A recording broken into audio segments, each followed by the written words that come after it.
अहिले त मलाई के लाग्यो भनेदेखि भने सभापतिज्यू त्यो बेलामा यो जान्ने भएर अलिअलि भए पनि पार्टी चलायमान हुन्छ, क्रियाशील सदस्यताका नाममा तल नवीकरण हुन्छ, अलिअलि मुभमेन्ट हुन्छ भनेर जिम्मा लिएर दाइ त त्यो बेलामा यो काम भाइले गर्छ भने हिँडिहाल्नु हो।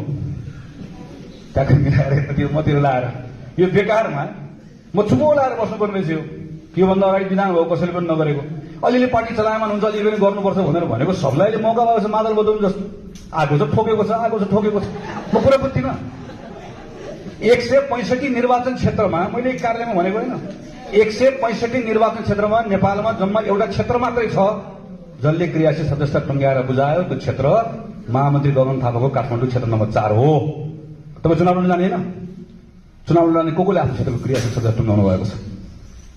सबैको क्षेत्र छैन। आफ्नो क्षेत्रको क्रियाशील टुङ्ग्याउने कुरामा त्यति एउटा ठाउँमा गएर हामीले गर्यौं। अनि अहिले आएर चाहिँ तैँले गरिस्, त्यो पनि म जिम्मा लिन्छु। ल त्यस पनि आउँछ। अहिले नयाँ क्रियाशील सदस्य बाँडियो, सबैतिर लिएर गयो। कम्तीमा पार्टीमा हामीलाई आरोप नलगाओस्। किन हामी त्यति किन गरियो? एउटा नयाँ पार्टी आयो, हतार व्हाट्सएपमै सदस्यता बाँड्यो। सदस्यता दिएर डुबाउन लाग्यो, हामीले पनि दिनु पर्यो भनेपछि हतार साथीहरूसँग सल्लाह गरेर हामी तल दिएर पठायौँ। जिल्लामा लिएर गयो, सबैले के भन्यो भने हाम्रो यसमा अहिले बाँड्नुहुन्न भनेर भन्नु। मैले पनि ठिकै छ, अहिले नबाँडौँ, अहिले केही समय राखौँ। अहिले कार्यालयसँग मैले अस्ति पनि साथीलाई जानकारी गराएँ, तपाईको निर्वाचन क्षेत्रमा कति मतदाता छ, महिला कति छ, पुरुष कति छ, दलित कति छ, जनजाति कति छ, कुन ओडामा कति मतदाता छ, त्यो ओडाको जनसङ्ख्याको प्रपोर्सन कति छ, तर क्रियाशील कति पाएको छ। दलितको प्रतिशत 10 छ, तर क्रियाशील 1% भन्दा कम पाएको छ। मिलेन अनुपात, क्रियाशीलको संख्याले मात्र हुँदैन। सबै डिटेल वर्कआउट गरेका छौँ, सबै काम गरेका छौँ, हामी सबै पठाउन तयार छौँ।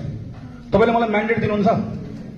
तपाईँले मलाई के म्यान्डेट दिनुहोस् भने क्रियाशील सदस्यता 1 हप्ताभित्र टुङ्ग्या, पुरानो नयाँ क्रियाशील 1 हप्ताभित्र टुङ्ग्या।